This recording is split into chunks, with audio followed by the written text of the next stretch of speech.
June 6, 1989. Dear Ricky Ray, I'm pleased to inform that you've been approved for participation in the USA Amateur Boxing Federation Resident Development Training Program at the United States Olympic Training Center, Northern Michigan University, Marquette, Michigan. Participation in this program does involve certain responsibilities. Boxer evaluations will be continual. Daily logs of training activities will be recorded and submitted to the program coordinator each week.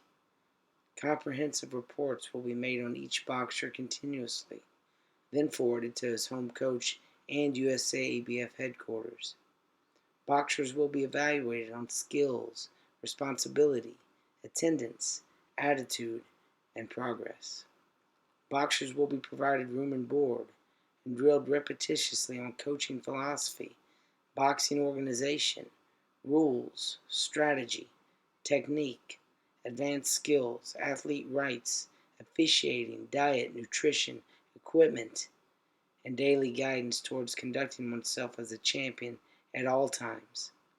Personal and group instruction will be combined with a multitude of sparring sessions and intense cardiovascular training routines such as weightlifting, swimming, sprints, and lectures. Although mandatory study periods will be implemented and all educational needs will be met, remember, you're here to box. Congratulations again on your approval. We'll see you on August 22nd, 1989. Sincerely, Dave Lubbs, Program Coordinator.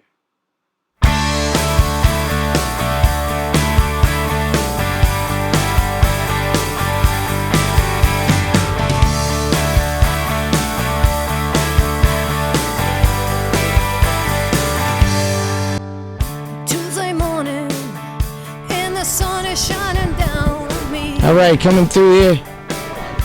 Anthony Stewart, Cabrini Greens, baby. Cherry Kirby, Bad Boys in the house. Hanging out here at the park at Mike Nunley's Memorial. Jimmy Pramo. Rock on. Hi there. Hey, what's your name? Jennifer Lynn. Rock on. Here's Bad Boys in the house. Here we are. Here we are again. Hey, give me a little Chuck. Chuck. Chuck. Bad Boys in the house. Here we go, rocking on. Dana Rucker. Gotta love it. My breakfast partner. Bad Boys in the house. Larry Nicholson, Bad Boy in the house. D-Ray Crane, watch out. His girlfriend, Marlon Esparza. Remember that name. She's on her way. Jason Lehman, Anthony Christodoulou, De La Hoya's nemesis, Dave the Rave, Al Mitchell, Bobby's huge. Nice. All right. Kelly Pavlik in the house. Kelly Pavlik, Kenny Goo, Jimmy Gare, Silver Dominguez, and Pavlik's brother, Rajon. Mike, Iron Mike.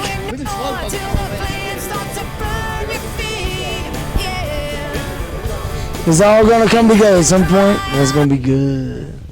You gonna say I'm good? First place, my old coach used to tell me memories are everything. Every one of y'all, I remember something about y'all. Every one of y'all, I know the good things and the bad things about y'all. But every one of y'all, I hit you up on Facebook, I call you, we laugh, we joke. Y'all my kids to me, even though some of y'all might be 40 and up, but y'all still kids to me, you know? And that's my life. Sometimes I'll be in another country, I sit back and I think about something y'all did stupid and I laugh like the devil. And this is what life's all about. My old coach used to tell me about memories. When I was 15 and 16, I never understand it. But now I understand it. It's so good to see all y'all here. In 5 years, we're going to have another one. We're going to see more. But the good thing about it is, all y'all doing good. I see y'all with smile. Some of y'all teachers. Some of y'all got your own companies. All y'all working. You're not hanging in the street. And it's the good things and bad things that make me cry sometimes. What's your name? Jimmy Power Mode. Pontiac, Michigan, from 87 to 92. Work at General Motors. Yeah. I help coach at Stecker boxing team. Yeah, I help my dad. Thank you. Team behind you, man. K. Roz Norman out of St. Louis, Missouri. I was here from 95 to 2000. Right now, I'm in school for networking and security. I have my bachelor's degree in information technology in 6 months. Also a scheduler at Washington University in St. Louis, Missouri, and I'm a manager at FedEx office at nighttime. And I take care of my 2 babies, Nadia and Kyron, and I'm married and just take care of my family. Yes, sir. That's awesome. I am so happy y'all's here. I remember the Chance talk about it and a couple others about us having a reunion. I buckled down the last 6 months, and this was my thing, and I'm so glad. And each state I go in, I see 3 or 4 guys of mine. I was in New York, seen 6 of the guys that was in the program. Matter of fact, my fanny pack broke. Eric Kelly brought one and put it on Facebook that he brought it. Am I lying to you guys? You know, Ricky, I'm in New York, he takes me to lunch. And he's a cheap Mama John. We at the interview here with all the fighters, Jimmy Primo. Hey, Jerome was in the corner crying, come back to the corner, you know, Murphy. And he cried. Dominic Gwen, Come on, old school Kelly Wright, old school K-Rod, I would get beat. Jerome well, McIntyre. BB4L, baby. Al to stop it. T-Odds in the house. Chuck DeZander, St. John's, Michigan. 87 to 88. I have my own businesses. I got a barbecue place in Florida. Have a meat processing shop in St. John's. Yeah, I got a club there. Mid-Michigan Boxing and then Clinton County Boxing Club. And got a couple fighters, pros and amateurs. Yeah, this me, Machine Gun Kelly, right once again. St. Louis, Missouri. Bling with the ghost in my mouth.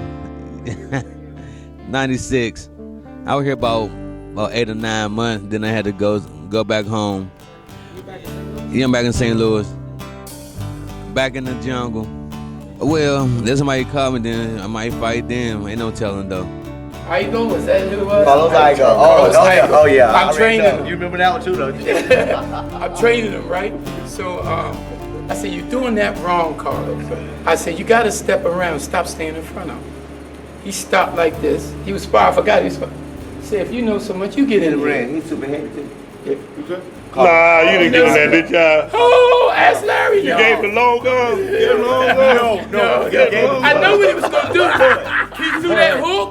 I blocked that hook. I knew he was going to throw that hook. He loaded up with that hook. I knew. Remember, I did like this and caught it. I know he was. It was hard. It hurt my hand. I caught it just like that. Boom. When he did, I said, bang, bang. That Mama John went down like that. I said, get your stuff out of here. Tion Shepard, the total package. Milwaukee, Wisconsin. 95 to 2000. Sales. You sell everything, don't you? Everything that you need. Some things you don't need. No, just what you need. Right. Are you doing anything with boxing? No, I want to get involved. I just don't know what capacity, you know. Life is in the way sometimes. Yeah, I would like to train the kids though, but time is a very valuable commodity. All right, thanks. Yeah, my name is LaShawn Shepard, and I was in the program from 1990 all the way through 2000. I'm originally from Milwaukee, Wisconsin. Right now, I'm not currently living in Las Vegas. I'm actually a public speaker for one of the largest travel companies in the United States. Yeah, I'm working with Dominic Gwen, who is a teammate of mine. Also, his trainer that we linked him with is an ex-opponent of mine, who is Fareed Samad, who is also a national champion, excellent fighter. Twice. It was a tie. It was a draw. Yeah. Awesome, man. My brother's one of the most awesome fighters in USA boxing history. He's the gold medalist in the 1998 Goodwill Games. Excellent fighter. Far, far, far better than me. That's my guys. No, don't say any cuss words. Don't say any cuss words. What do you got against cuss words? Any cuss words? He trying to get the deal. No, okay. I'm trying to make a movie. Carlito Brown. Yeah. Columbus, Ohio. Ohio. From 2000, 2002. I do construction. Yeah, trying to. So I heard that. Well, So you still swinging now? I'm trying. Trying to with my belly, but yeah. That's good though, man. You still doing it. Still God doing bless something. you. Got a team behind you, man. All right. Yep. Bad boys for life. Brian Brzeski, Bay City, Michigan. Original member, 1988 to 91. Well, me and about 7 or 8 others started training in the Zamboni room. I'm a police officer in Appleton, Wisconsin. Nope. If I start working with boxers, I want to box. He took me to lunch. So what's the truth? But I'm just showing you how it is. I turn around, look. I'm in New York, upstate. Anthony Christodoulou come out of nowhere. I remember when we used this gym with Dave Reed, and he treated us like kings there and everything. I look at Anthony every other day. Sometimes we go out, we have a little drink, we sit down, and we talk about each one of y'all. I got good things about y'all, some of y'all bad things. But the good overshadow the bad things. And that's my life. You know, my girlfriend say all the time, that's how you think about the boxers. You talk about Larry, you talk about Tions, you talk about this one. You know, that's my life. I don't know nothing else. I've been coaching since I was 15. But all y'all to me is my kids. And y'all probably be 100 years old and y'all still be my kids to me. It's all about boxing. It's about we're a family. That's what life's all about. You know, I dream about y'all, think about. One night I woke up and was thinking about your fight, Tions, when you was fighting the Cuban. She said, you holler out Tions. That's my girlfriend. You know, who's T.I.? She thought it was a girl or something. I say, no, it's T.I.'s that box. Bob Gear. I boxed out of San Jose, California. I'm now living in Hot Springs, Arkansas. I own a construction company. I'm a general contractor in Hot Springs. I was here from 93 to 94. I'm not doing anything with boxing. I don't have a whole lot of time right now running my business and taking care of my family. Don't have a whole lot of time right now. So. Larry Nicholson. I'm from Tyler, Texas. What years were you? I was actually here in the program from 1990 to 2007. What are you doing now, man? I'm a teacher, a child co-worker at Grand Rapids Public School down in Grand Rapids, Michigan. I work with totally disabled, basically special ed in my school in Grand Rapids. God bless you. Do anything with boxing? Yes, I'm still coaching. I have a gym in Grand Rapids, and I have probably about 25 kids. I've had the last 2 years. I've had at least the last 3 years. I've had a state champion every year. Jerome McIntyre. Now, when I first got Jerome chased about 5 guys in the gym with a pistol. When I first saw him. So it's the truth. So I say, hey, if you think you're so bad, I said, you don't be coming in my gym with a gun. So you think you're so bad, you come in here the next day and spar. I was shocked the next day, Jerome coming, right? And the first 2 guys I put him, he was even with them, because he street. Boom, boom, boom, boom, boom. Second one, I line him up. I say, hold it, you got 2 more. You're talking in Philly. Yeah. He got my Philly. Yeah. In Philly. Make sure they know that. Well, they know it. We love you. We miss you, Matt. So I brought him in the program, right? So one day, I say, listen, you got to be out here running in the morning. He turned around, so I'm walking. He said, who the hell is you to tell me to run 5 in the morning? Jerome? Oh, yeah, Jerome. Hey, that was a bad Talk to you later? Yeah. I said, no problem. About 12 o'clock that night, I had the keys there. Open up, I had a baseball bat. I went right in there. Boom, do you remember that, Larry? Boom, boom, boom, boom. Next day, 5 o'clock, he was there. Isn't that what you banged on the door with every morning, the baseball bat? But I had to do that, because Jerome was streets. D-Ray Crane. Yeah, where you from? Davenport, Iowa, 2003 to 2009. I'm a captain in the U.S. Army. I box for the World Class Athlete Program. 201, I just won the 2014 National Golden Gloves and the Golden Boy Award. Making a run to Rio, 2016 Olympics. How old are you now? 29. How many fights you had? Maybe 250, 250 fights. Been boxing 20 years. May of 95 I started boxing. Pinnacle right there, Rio, the end of Yeah. As long as I stay healthy, I'm going to keep doing it. When we get into the weigh-in, nobody with us. Everybody with Shane Mosley. About 50 reporters there and everything. Police champ.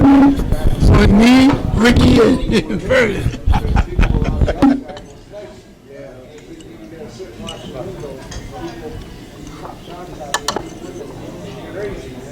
Hey, what are you thinking about right now?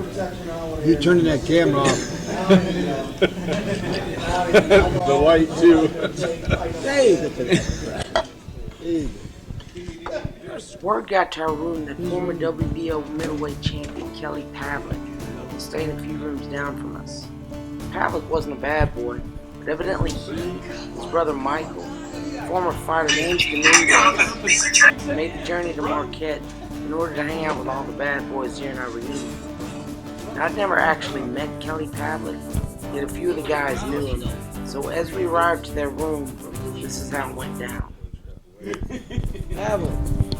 Hey, what's up, man? How you doing? Ricky Ray Taylor. Nice to meet you.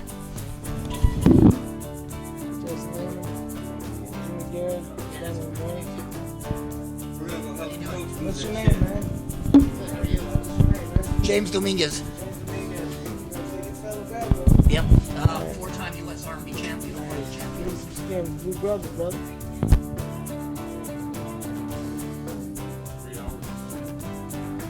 Jimmy Garrett, probably the baddest dude that ever fought on this team. It was a robbery. You beat me, and it was a robbery of historic proportions.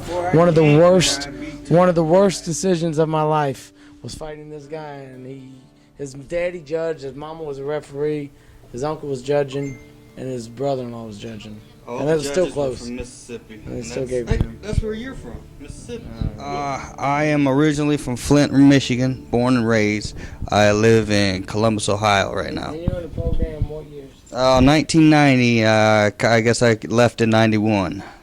Now with boxing, I'm kind of getting back into it. I have a profile. We taking a picture of me? Okay. Sorry, go ahead. I got a pro fighter out of Columbus. I think he's 6-0, and yeah, and we're gonna. He's in boot camp right now. And when he comes back, we're gonna get back into the groove of things, get him back ready to fight again, and that's kind of my little jump back into boxing again. Otherwise, I've been out of it for a while. I stay in touch with you, D-Ray. We hit and we laugh and joke. Me and you go, I comes down Ohio. Me and you go out and everything. That's what life's about. The chance I stay, y'all my two favorite sons. My favorite brothers is y'all two. Everybody know it. That's what it's life about. And whenever I have a problem, I call Dave Loves. And no matter how late it is, I call them. That's what life's about. We're a family. You cannot take this away from us. And when I die, I want all y'all to laugh and joke and think about the things and the fun things we had. And that's the way Vernon was. I had Vernon from the amateur all the way up to professional. And all he thought about was the bad boys. He'd ask me, who was so-and-so doing? He flew up here a couple times and talked to y'all and everything. It was a family. He said, Coach, that's my family. I had nobody else. What's up, Ricky Ray? From St. John's, Michigan. I was here in the program from 90-91, but I was up here for 4 years, up till 94. Got a little degree in math and physics. I'm a lead technology engineer for a major healthcare organization in West Michigan. No time. Dominic Gwen, Hot Springs, Arkansas. I was in the program end of 96 to 2000. I'm boxing. I'm not going to say I'm making a comeback because I haven't went anywhere. I just been getting one fight a year. Just going to get back in tip-top shape and make a run at this one more time. Like I said, when somebody really beat me or knocked me out, which 35 and 10 and 24 knockouts, 1 draw. And probably end up fighting in Vegas. I'm working with Fareed Samad, yeah. In the Hit Factory in Las Vegas. He come up here all the time. He even helped me to coach one day. Yeah, he come up here all the time. But Jerome was, listen, he only had 4 fights. I turned around, look. He in the semifinals at the National. Remember Larry? Eric Griffin wanted to fight so bad. Do you remember Griffin wanted to fight? Eric wanted to fight so bad. He said you got robbed. He respected Jerome. And he knew Jerome. Jerome knew he had. He fight, he speak. And Eric Griffin wanted to fight, man. We talking about remember Griffin was doing like this. Yeah, he said you got robbed. He said you got robbed. He wanted to fight between him and Griffin. Because Jerome, for 106 pounds, he punched like 130. He can punch. Whenever I had a pro boxing, they come right there. The last good thing I remember, you, Tiance, and all us was there hugging Vernon. I still got that picture, and I think about that and cry. We laugh and we joke that day. And the night after the fight, that's what life's all about. And that's the way Vernon was. Vernon thought this was it. Nobody else.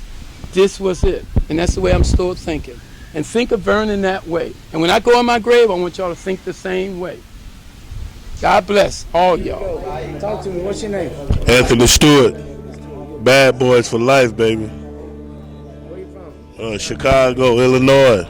Cabrini Green. Candyman. Cooley High. Hey, that's where I'm from. Bad Boy for Life. What years were you up here, man? 96 or 2003. Won a couple of championships in the process. How many fights you had?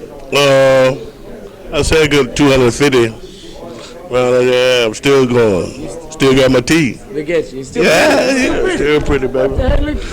Teammate, Bad Boys for Life, baby. Yeah. What's up, Dirty? Chicago and St. Louis in the building. What's up, Dirty? What's up, Dirty? In St. Louis, baby.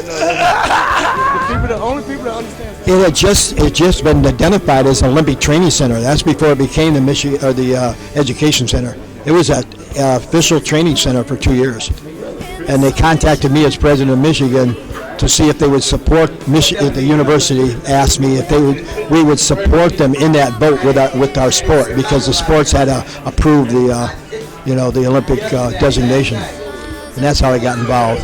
So you got involved with that. You're already tied into boxing. And how did you go about choosing the fighters to come in here? Well, the first year, it was a matter of finding some bodies to come in, but I knew the fighters in Michigan, and primarily they came from there. There was a few from outside the area that placed applications. But then that's before it was even designated as an Olympic Training Center. So, and Jimmy Paramo was the first one, and then Tracy came in the following semester, and then we built it from there. Ricky Ray Taylor, I was 125 pound up here. Years I was here from 1989 to 1992, and I ended up graduating up here with a degree in communications, speech communications. Paramo and Tracy, that was part of that early group, but when Coach got here, I got here the same day Coach Al Mitchell got here. And I was with, and the group I was with Frank Gentile and Vernon Forrest. Dave came up the next semester, but we pretty much kicked it up. We kicked it off, man, and that was from there. We started the runs, and my whole training just went to a different level with Coach. But right now I'm a boxing trainer in New York City. Who knows what's gonna happen with the people I'm training, right? So that's it. Dominic Gwynn, man, you interviewed me, man. You're on your way, baby. You interviewed by heavyweight champion. All right. Omar Henry. A lot of y'all wasn't here for Omar Henry. But Omar Henry was a good little boxer. He was here for about 2 years with us.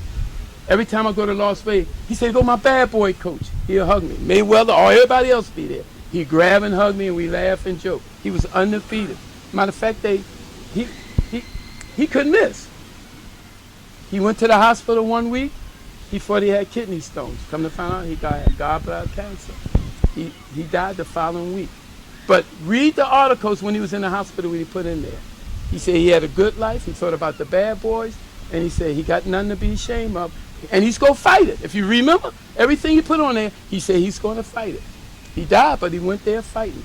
And that's the way I want all y'all to do in life. Remember, we all family. Never give up, no matter how bad things get. If you have a problem, call one of the bad boys. Call Dave, call me, call LaChon Steve. Because I call them all the time. And they call each other. That's what we is, one family. You cannot take that away. God bless all y'all.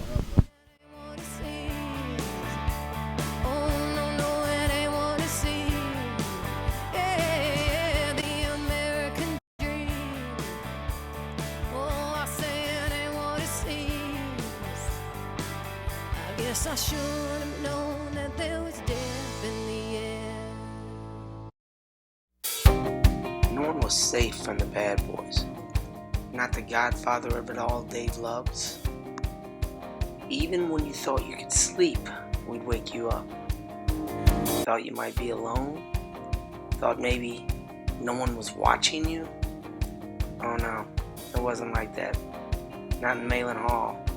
The bad boys were there. We were watching you all the time. Oh, and it was fun. It was real fun. Even though Malin Hall was directly across the street from the local bar, you wouldn't find us sitting on the bar stool. But all the people in that bar wanted to hang out with us. They wanted to be friends with the bad boys. But all of our partying was limited to the break room, amongst ourselves. Weren't girls around, not too many anyway. We were too busy hanging out with ourselves. Road trips that people took with one another in college, we took with each other. Usually in a van ride, unbathed, before or after a fight.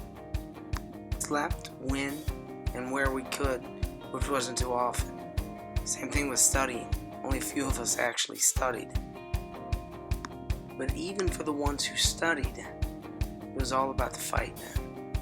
We were cool sleeping 3 to 4 to a bed over one weekend, just so we could hold that finger up in the air, just so we could say that we were the best. Since we were brothers, we made the best of training together. We laced up our shoes every morning at 5 o'clock. We were cool with eating ramen noodles in the break room, sometimes for Thanksgiving. So much of our days centered around making weight, making it to the gym together, making it through a life or death sparring session, sometimes with your roommate. Yeah, you're pounding the guy in the face with your fists who watches you sleep nightly. Try chewing on that every day. And who I am me. Yes, I am, and I believe. There were times we wanted to kill each other, literally. That was a given. By the next morning after a run, it was all forgotten about. We were back to the same old, same old. The brotherhood we had was deep. Being a bad boy on campus was cool. It was what everyone aspired to be. They watched us when we ate together. They took pictures of us. Everyone on campus wanted to be our friend, but we pretty much just hung out with one another. Just like back home, the only people who really got us were the very few who did what we did. Who ran in the morning, who trained, who sparred, who fought to identify ourselves. We spent so much time around one another that when other people came in the mix, it was shocking. We didn't get them. They were one of us. We were the bad boys. We were the bad boys. In the weeks leading to my Marquette visit, I painstakingly nudged Coach Al and Dave Loves for more information on Dave Reed. How is he? What does he do all day? Where's he living now?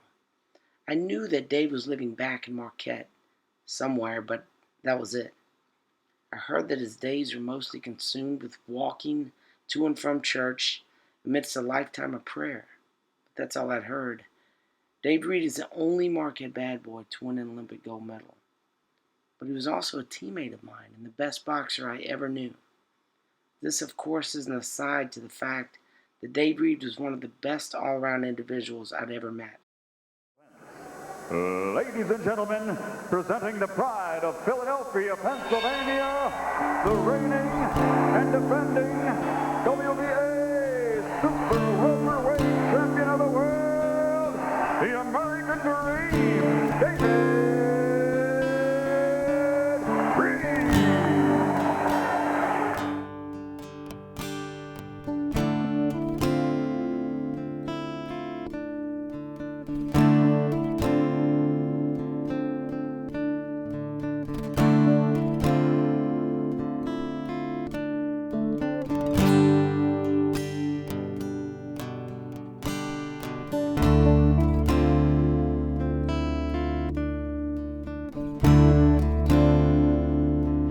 This kid can fight. Well, it's interesting, too. A lot of people saying that it's a dramatic change from amateur fighting to professional fighting, and one that a lot of fighters just simply can't make. But Reed really had more of a professional style. All you have to do is go back to his Olympic victory in the gold medal fight to find that out. He Gold medal with David Reed of Philadelphia facing Alfredo Duvergel of Cuba, vying for the gold in the light middleweight division. And now the pressure squarely on David Reed. Not since the 1948 games in London has the United States been shut out of a gold medal in boxing. You know, he may be uniquely qualified among all these United States boxers to deal with this pressure. For one thing, his personal coach, Al Mitchell, also happens to be in his corner as the Olympic coach. And throughout this competition, David Reed has shown the ability to put distractions aside. And there is David Reed as the one as he goes up against Alfredo Duvergel, 28 years old, fighting for the gold in the light middleweight division at 156 pounds. Eventually, you can hear the chant for U.S. Boxmore. He and Duvergel in the light middleweight division. Marvin, he told me yesterday, 56 pounds.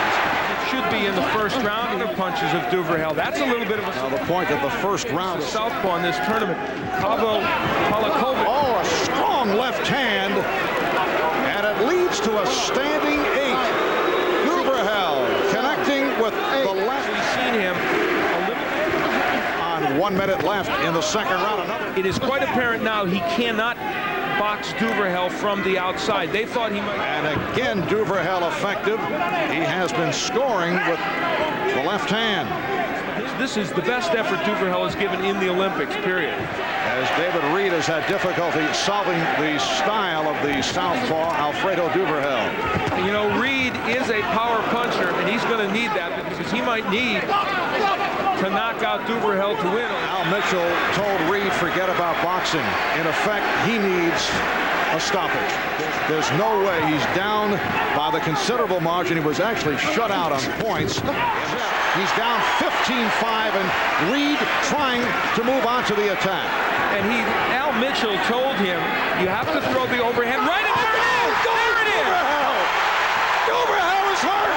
David Reed connecting.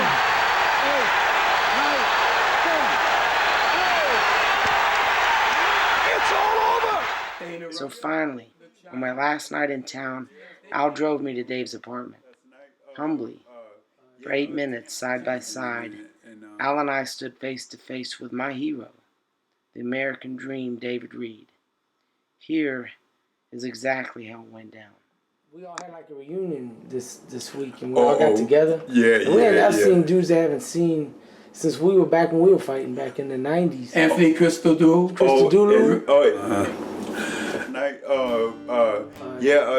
Jason them. Jason. Jason Lehman. Dana Rucker. He's up here. Who else? I think that some of them guys probably came up. Anthony Christodoulou, they brought his family. Okay. Tracy, right. Dave Loves. Well, you seen Dave Loves when he was out in the parking lot. You know, they all miss you was talking. And we did a memorial for Mike Nunley, Vernon Forrest. And you know how tight you and Vernon was. And do you remember Omar Henry that was in the program? Yeah. He was after though. He wouldn't. No, but he was up here. He was up here. I guess. Because you met him and everything. Before when we had the Chinese up here, he boxed the Chinese. You said that he had passed. Oh yeah, he died. Yeah. Good kid too. Every time you see me on Facebook, he was from Puerto Rico, but he was training out Las Vegas. The guys all miss you, Dave. They wanted, you Yeah, I know. know.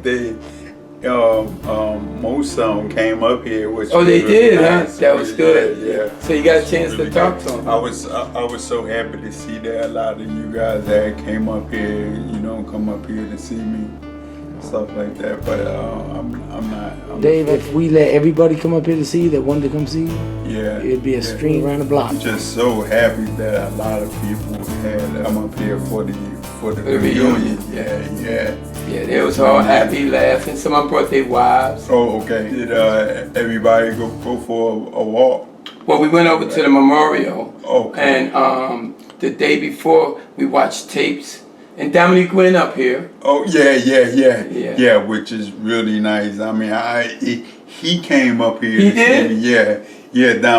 Dominique went. Dave, you look good though, man. I heard you working out. Jogging. I heard He stopped running now. He's heard running that. now. Yeah, He's jogging. running. If he can come in the gym and help me, now I need a coach. You know, if he can come in the gym and help me, like he's one of the best coaches. They love him. Shoot, you can explain it better than the gold medalist, man. Yeah. Family, man. You family, man. We was all talking that when we did the memorial. And you got to think, man. Vernon we lost. Yeah. Mike Nunley. Sad. But you know what? Then the program doesn't exist anymore, right? No. So there was something special, man. This is just a page of history, and it was really special because when you and Dave brought the guys in to fight with the OEC, you didn't pick the top 3, top 4 guys in the nation.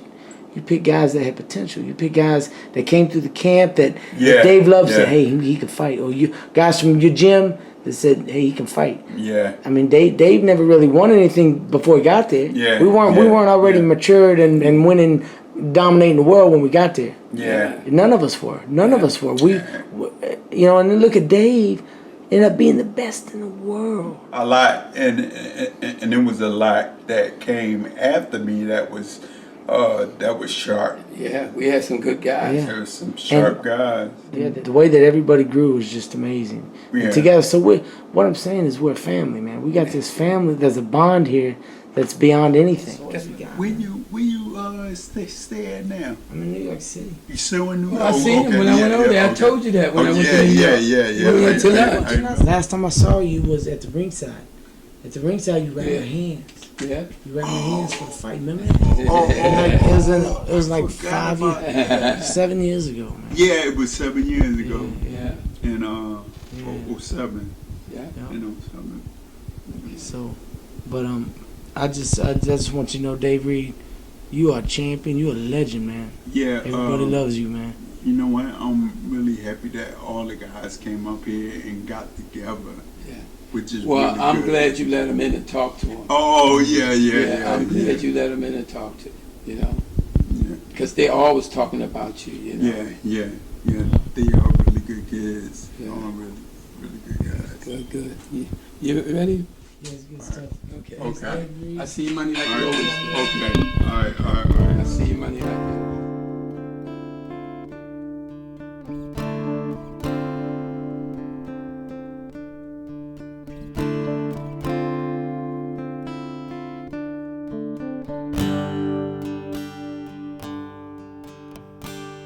Standing tall, his back against the ropes and he won't fall.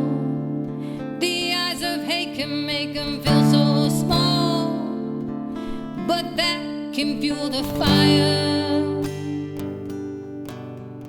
And if it slows down, he won't make it to the final round. He's got the heart to win it pound for pound. The sweat of desire.